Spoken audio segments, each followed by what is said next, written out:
بسم اللہ الرحمن الرحیم۔ السلام علیکم ناظرین و سامعین۔ میرے بچے مجھ سے پوچھتے ہیں کہ مسلمان فلسطین سے اتنی محبت کیوں کرتے ہیں؟ آپ کے بچے آپ سے پوچھتے ہیں؟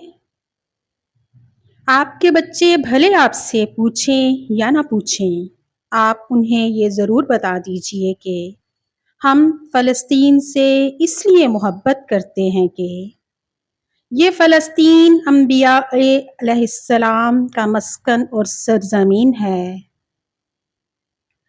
حضرت ابراہیم علیہ السلام نے فلسطین کی طرف ہجرت فرمائی۔ اللہ تبارک و تعالیٰ نے حضرت لوط علیہ السلام کو اس عذاب سے نجات دی جو ان کی قوم پر اسی جگہ نازل ہوا۔ حضرت داؤد علیہ السلام نے اسی سرزمین پر سکونت رکھی اور یہیں اپنا ایک محراب بھی تعمیر فرمایا۔ حضرت سلیمان علیہ السلام اسی ملک میں بیٹھ کر ساری دنیا پر حکومت فرمایا کرتے تھے۔ چونٹی کا وہ مشہور قصہ جس میں ایک چونٹی نے اپنی باقی ساتھیوں سے کہا، اے چونٹیوں، اپنے بلوں میں گھس جاؤ، یہیں اسی ملک میں واقع اسکلان شہر کی ایک وادی میں پیش آیا جس کا نام بعد میں وادی نمل یعنی چونٹیوں کی وادی رکھ دیا گیا۔ حضرت زکریا علیہ السلام کا محراب بھی اسی شہر میں ہے۔ حضرت موسیٰ نے اسی ملک کے بارے میں اپنے ساتھیوں سے کہا کہ اس مقدس شہر میں داخل ہو جاؤ۔ انہوں نے اس شہر کو مقدس شہر، اس کے شرک سے پاک ہونے اور انبیاء علیہ السلام کا مسکن ہونے کی وجہ سے کہا تھا۔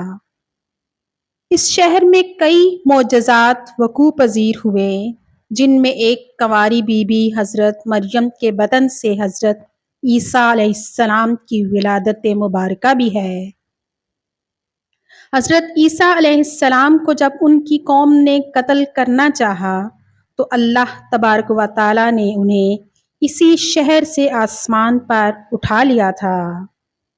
ولادت کے بعد جب عورت اپنی جسمانی کمزوری کی انتہا پر ہوتی ہے، ایسی حالت میں بی بی مریم کا کھجور کے تنے کو ہلا دینا بھی ایک معجزہ الہی ہے، وہ بھی اسی شہر میں واقع پذیر ہوا۔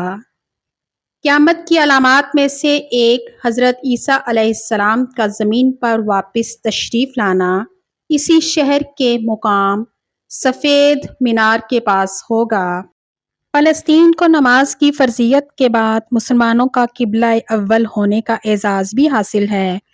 ہجرت کے بعد حضرت جبرائیل علیہ السلام دوران نماز ہی حکم ربی سے آقا علیہ السلام کو مسجد اقصیٰ سے بیت اللہ شریف کی طرف رخ کرا گئے تھے۔ جس مسجد میں یہ واقعہ پیش آیا وہ مسجد آج بھی مسجد قبلتین کہلاتی ہے۔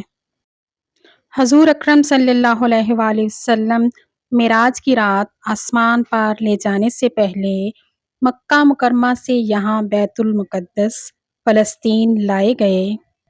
سرکار دو عالم صلی اللہ علیہ وآلہ وسلم کی اقتداء میں انبیاء علیہم السلام نے یہاں نماز ادا کی۔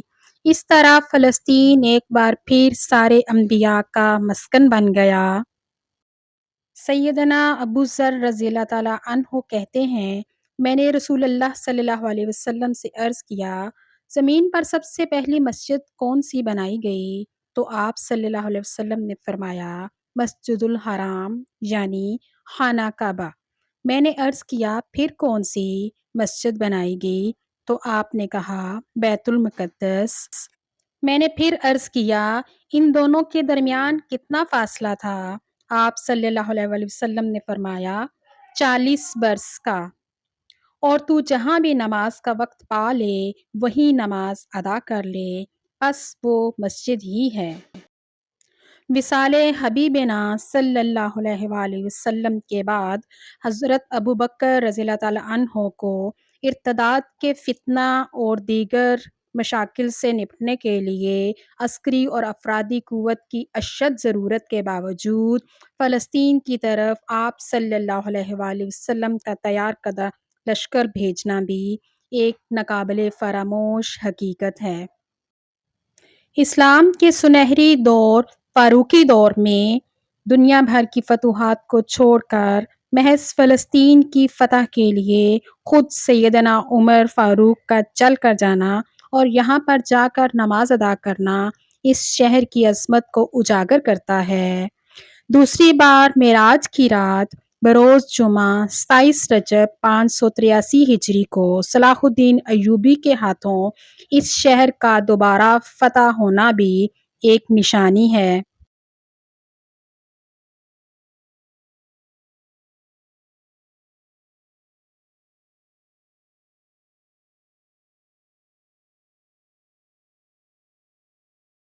رسول اللہ صلی اللہ علیہ وآلہ وسلم نے فرمایا، ایک دور آئے گا جب تم یہودیوں سے جنگ کرو گے اور وہ شکست کھا کر بھاگتے پھریں گے۔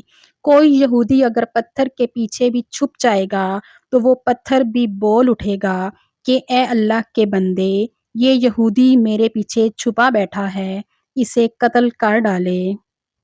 آج فلسطین کی آزادی کی تحریک پھر سے جاگ اٹھی ہے۔ قبلہ اول کی آزادی کے لیے اہل فلسطین کی حمایت کرنا ہم پر فرض بھی ہے اور قرض بھی ہے۔